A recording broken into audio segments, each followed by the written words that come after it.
Hi, Tantric travelers. Merry Christmas. Happy Hanukkah. Feliz Navidad.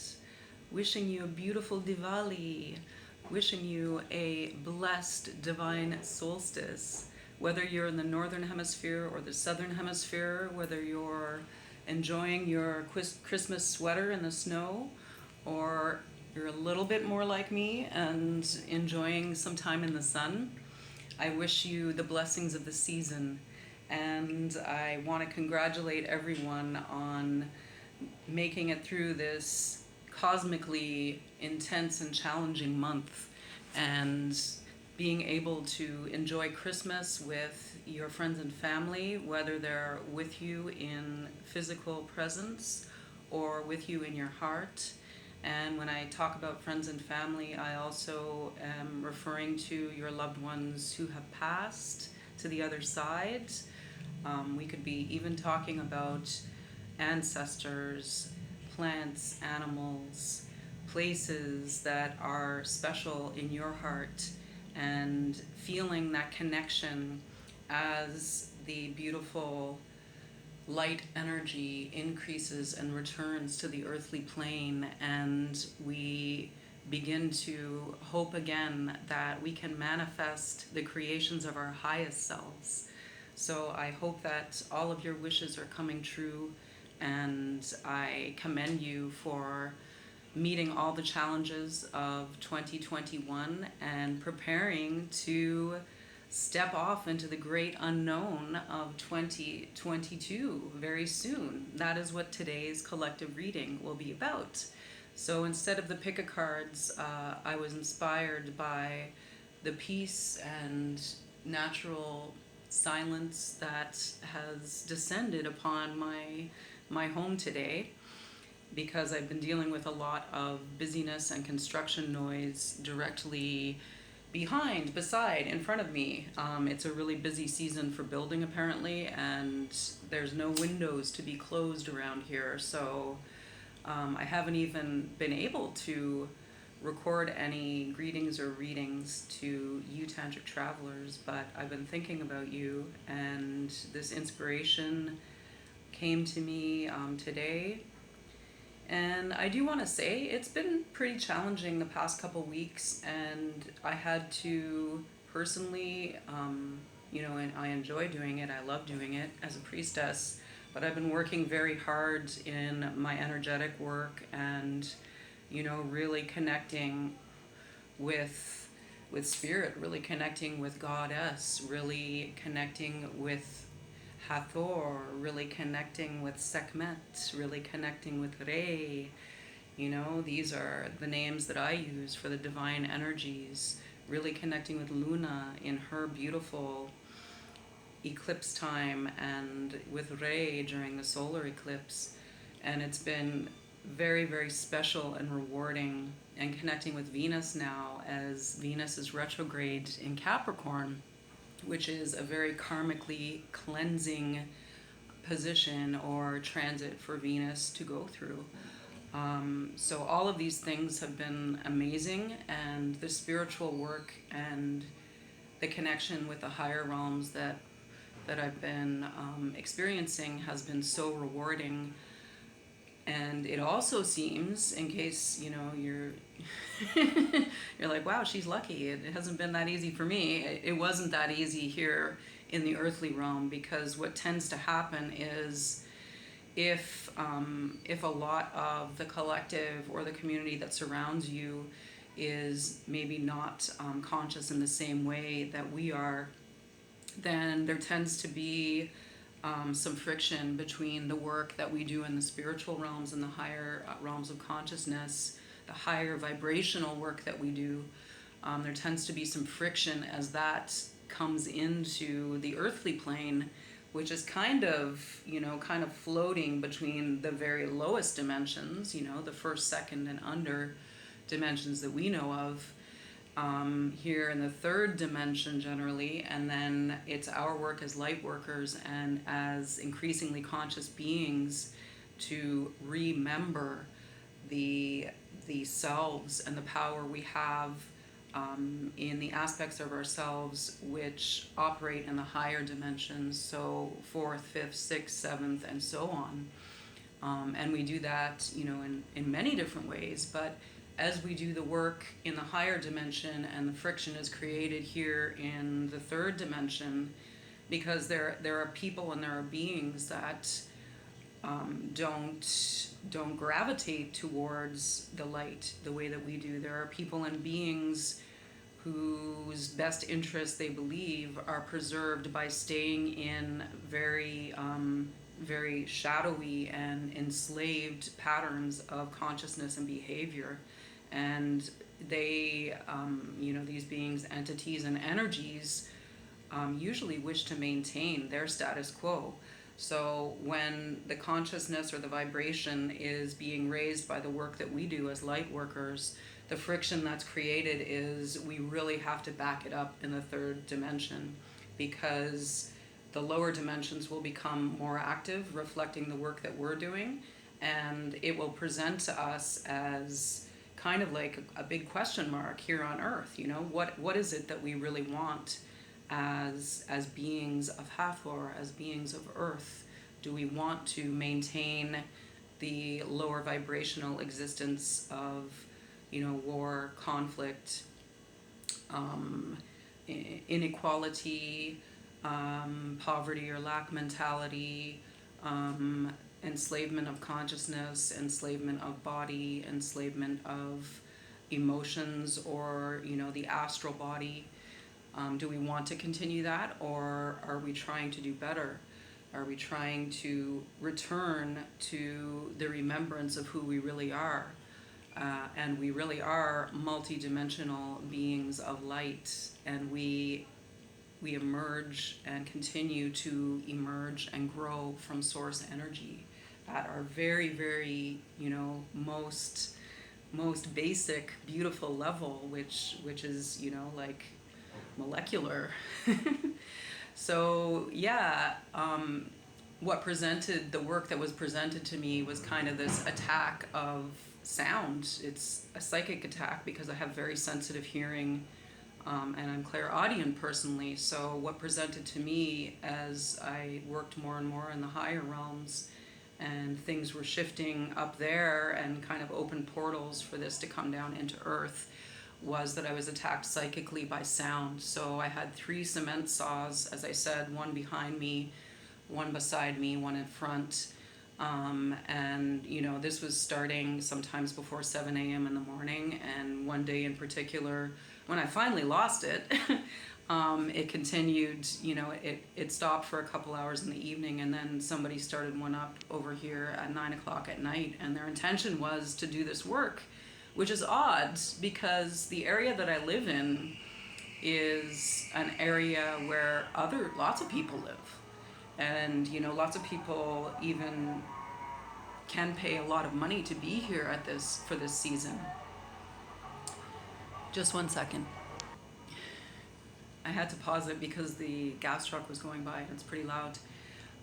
So yeah, a lot of people live here, but the thing is, nobody ever comments upon the attack that noise can be upon the very, very sensitive human beings. And so people, I guess, become acclimatized to it, even though it bothers them, interferes with their sleep, interferes with their daily enjoyment of their homes, causes a very, very, very increased production of cortisol, which affects health detrimentally, like incredibly, mental and physical health. And, people are very reticent to use their voices and communicate with one another about the peace that they deserve. And because this is not the country of my birth, it's been very challenging for me, and I've had to watch very carefully what my words and actions are. And I've, communicated with my friends and the owners of the place that I live and tried to encourage them to speak, on behalf of their business. Because it also eats away at their economic well-being. These psychic attacks affect us on all levels, and we are defending ourselves over and over again to really really make a stable receptacle in the earthly plane for the higher energies of peace to live. And those energies reside within ourselves too. However, if nobody else will speak on behalf of peace, and that includes the way people treat one another, parents yelling at their children because they're stressed out from, you know, the pressure that these vibrational energies manifest in the earthly realm in their lives. You know, if nobody else will speak, then we as light workers have to. And I did several times. And slowly but surely over the last 3 weeks, even though it's very tempting for the ego to try and exert its will, at a certain point you have to say your piece and then stand back and, you know, allow the energetic waves to take their new form. So today is the first peaceful day really that I've experienced here on all sides. And I did a lot of extra work last night on beautiful Christmas Day. So I'm very grateful for, this is the most amazing Christmas gift that I could have requested, asked for, prayed for, and it has been granted. So I'm very grateful. Okay, having finished that long introduction, I hope maybe some of you can relate to it and know that the work you're doing on all levels will show its results. And whether you're kind of a warrior light worker like me, whether you're a teacher, whether you are a person who, you know, does work with animals and nature, whether you are sensitive in all of these ways, like many of us are, I want you to know that you're not alone, and I want to thank you for the work that you do. It means a lot.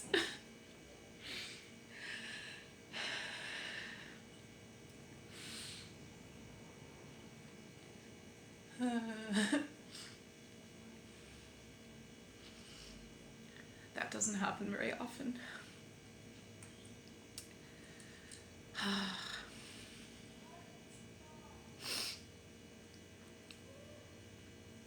Okay. Now that the water's flowing, the cleansing tears of the post-Christmas stress release. Let's talk to our ancestors and guides and see what they have to say. And the question that I want to ask today on your behalf is, with third eye wide open, what guidance do our higher selves, our star family, our soul family, our ancestors,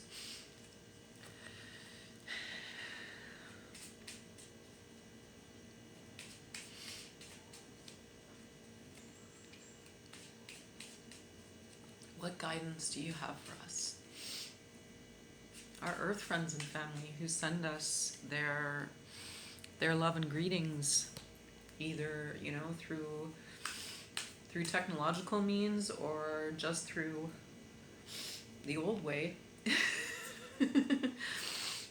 When you think of somebody with kindness and love in your heart, they definitely receive that energy, and that's the best kind of Christmas cards to give and receive. So I send that out to you.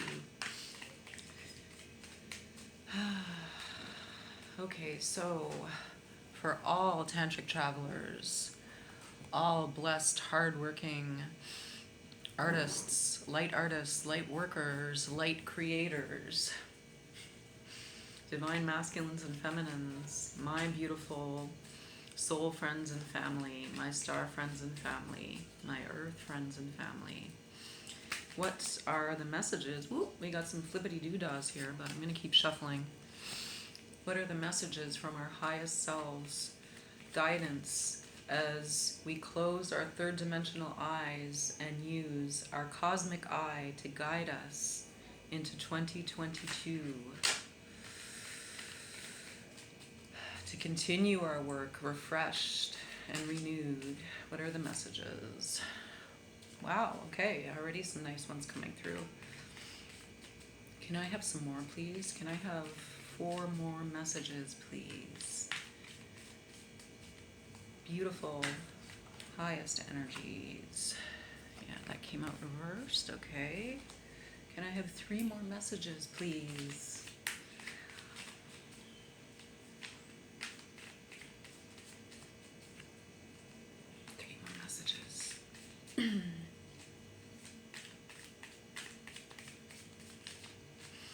This one. Ooh, that's a nice one. I just had a feeling about that one. Can I have 2 more messages, please? Make it an even 6 messages from our beautiful highest selves.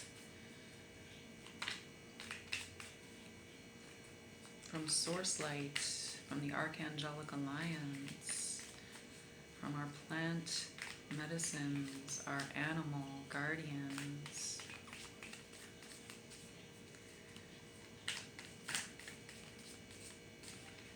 This one. Okay. And 1 more message, please. 1 more message, please. 1 more message. 1 more. Here we go. Okay. Oh, yeah. Okay, so we have 2 knights. On the bottom of the deck, we have the Knight of Wands, the Knight of Flames. Fire of fire energy. This is spiritual impetus, moving forward fearlessly into the 22 vibration that awaits us. How lovely. And then the first card that flew out was the Knight of Swords. So the Knight of Swords is fire of air. And fire of air to me is a cleansing, you know, it's an incense, maybe copal burning or a great big bonfire where, you know, you make your final complaints from 2021 and you make your reconciliations within and without, and you thank yourself for the work that you did, and you congratulate yourself for the work that emerged victorious, and you set your intention to be open to the next assignments that your soul self gives you. And this is really a lot of mental discipline and, you know, knowing that the negative vibrational energies that we sometimes meet, knowing that we can rise above them, but that if we have to, we will leap off that cliff into 2022 with our swords drawn, our swords of truth drawn. And in the lower dimensions, we will cut away all cords that tether us to lower dimensional ways of thinking. So that's a very inspiring way to start. I'm going to put my glasses on so I can see these beautiful images more clearly and feel the energy. Yes, we have the 5 of Wands in reverse. So a lot of Wands energy, and fire or Wands is spiritual energy. It's our connection with Sekhem, and Sekhem is divine power, cosmic power, our greatest, truest power. And the 5 of Wands energy is kind of exhausting because it's usually meaning that there is either interference being created between you and your highest self that hasn't been cleared yet, or there are many people's, many different spiritual energies in competition at all different levels of vibration to come out on top, you know. So it can be kind of like being in a room where 5 different people are playing their favorite Christmas song, you know, and one person might be into death metal, and another person might be into Bach, and another person might be into cumbia, etc., etc. So it's not pleasant for anyone, and until you know, either there's an accord or an agreement between those energetic impeti to take turns, or, you know, 4 people leave the room with their speakers and, you know, one music is left, or 4 people turn it down and somebody says, let's take turns, you know, it can be very violating for everyone.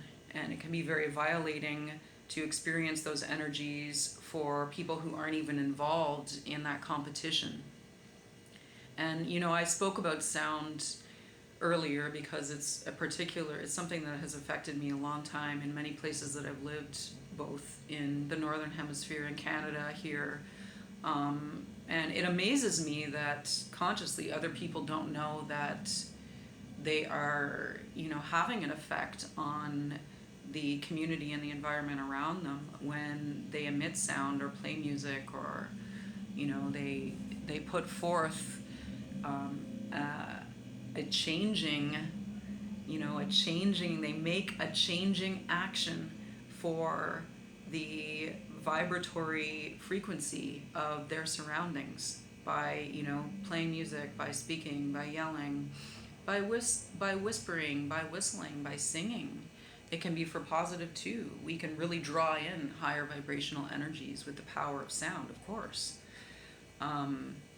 And the noise on this planet is so detrimental. I mean, I'm really inspired to speak about it today, and the next card is kind of showing this as well, because this is the Seven of Cups in reverse.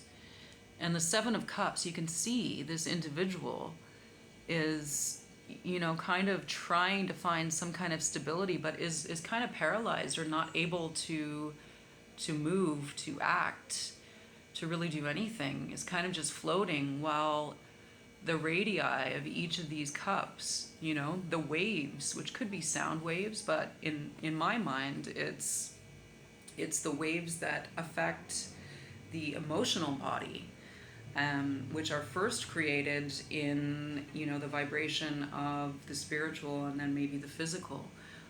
So this would be affecting, you know, your emotional stability, your emotional well-being. And if there's seven different vibrations coming in, which are created by, you know, Five of Wands energy, then it's very difficult to live.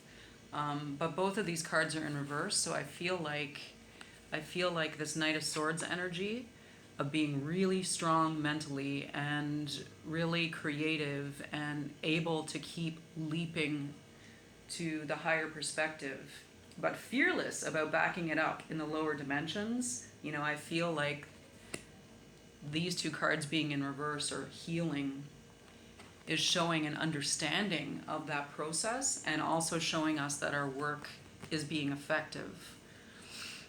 And the next card is really showing us this, because this is the Sun, and the Sun is Goddess energy. This is Re.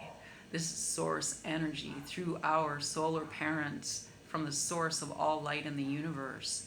And to me, this is, you know, recognition that we have been victorious, that we are victorious, that pure light has been welcomed to the earthly plane in an increasing way, and that's the lower vibrational, the darker energies, the shadowy energies, you know, of lies, deception, untruth, of interference in people's ascension and humanity's ascension, and in the health and well-being of our planetary parent Hathor, have been routed out another year as we return back into the light and closer proximity with the Sun. So the Sun, I mean, on a spiritual level, people say it's the happiest card in the tarot. And okay, maybe that's true, but it's the happiest card in the tarot because it means that your highest energy possible, your highest self, has been successfully called in to be enjoyed here in the earthly realm. So that's a huge victory. And you know, what are we hearing about 2022? We're hearing that we learned a lot, and we're hearing that, you know, that we're being rewarded, that God knows what we're doing here on earth, and that our work is good, our work is victorious, our battle is, you know, is moving, is clearing the way, clearing the space in every way that we can, as loving, sovereign, divine beings, clearing the space for more light here on earth, clearing the space for the healing of human consciousness, clearing the space for remembrance of our sovereignty. So it's very inspiring. Okay, so after these first 4 cards, I'm seeing the Hanged Man here. And the Hanged Man is Piscean energy, and this could even be a state of rest, you know, a state of, okay, I've done all that work, I've done all that clearing, and now I just want to swing in the hammock for a little while, you know. I just want to get on my trapeze and just swing and enjoy it. And I want to feel the energy of what people, you know, what we've been entrained to believe was the most important here on Earth for a long time, you know, which could be money, sex, karmic contracts, you know, karmic relationships with no basis in spiritual connection.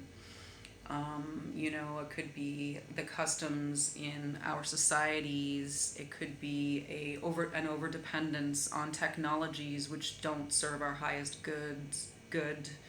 You know, any kind of addiction that we use as a mistaken sort of way to get through this very challenging life.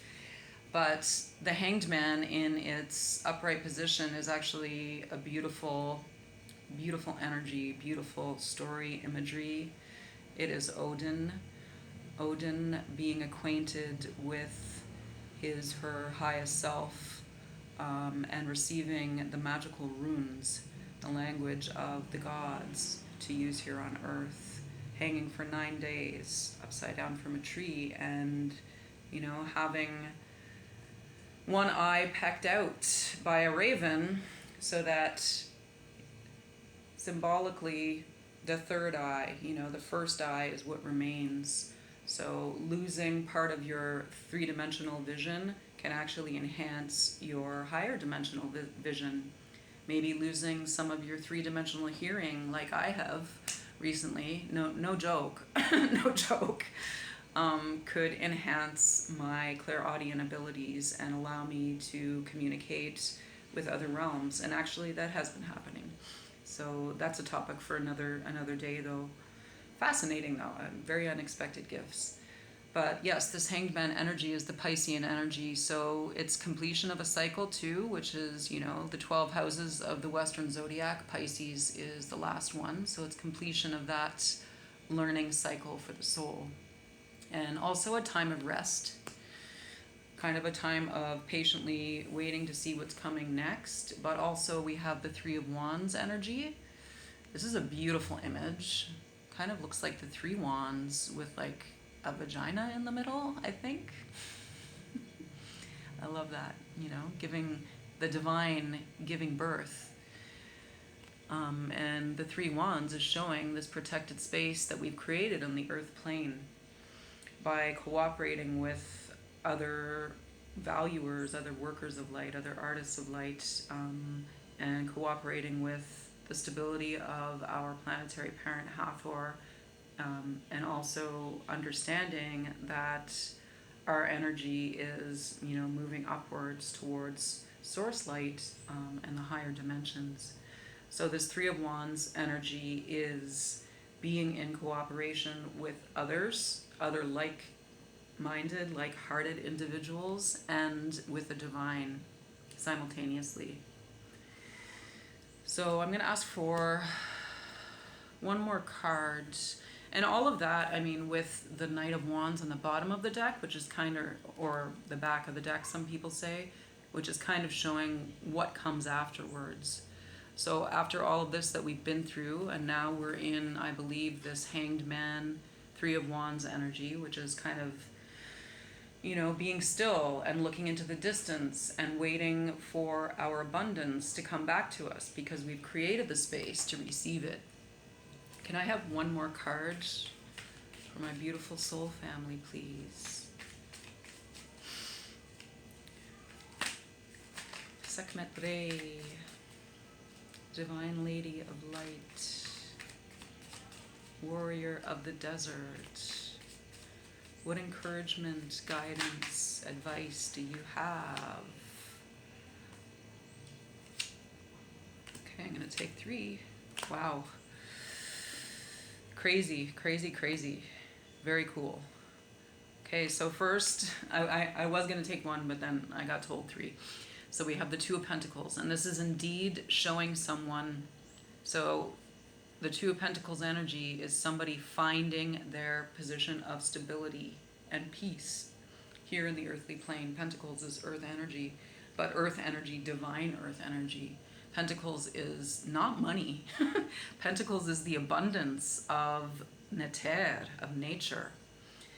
And I mean, it can be expressed in feeling, in the feeling of having enough, which some people associate with money, but Pentacles is not money. Pentacles is what Manai is an expression of, which is knowing, understanding, and believing that you, as a sovereign divine being, as a God being, are the creator and have everything within the means of your particular physical self here in this sovereign divine planetary experience, soul experience, to enjoy beauty, pleasure, and love. So that's very inspiring. And then after the Two of Pentacles, interestingly, comes the Ace of Pentacles. And the Ace of Pentacles can be the 1 or the 11. So if you've got 2 Pentacles times 11 times number 11, that's giving us 22. And I feel like that's really where we're going. We're going into this, into this eternal, golden, honeyed current of abundance, which we have sovereign right to invite and enjoy into the earthly plane. Very beautiful. And the last card who I felt wanted to come out was and is the Emperor. So the Emperor is number 4 in the major arcana, and the Emperor is not, as many people think, the patriarch.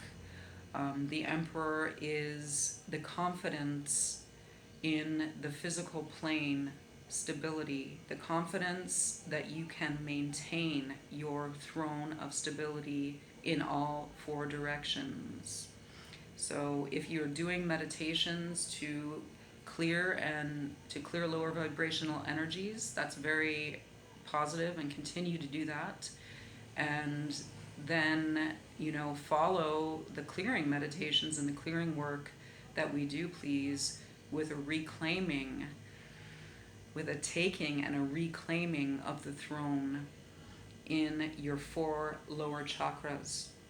Okay, that's very important right now, because this allows the divine energy to be welcomed into stability on the earth plane.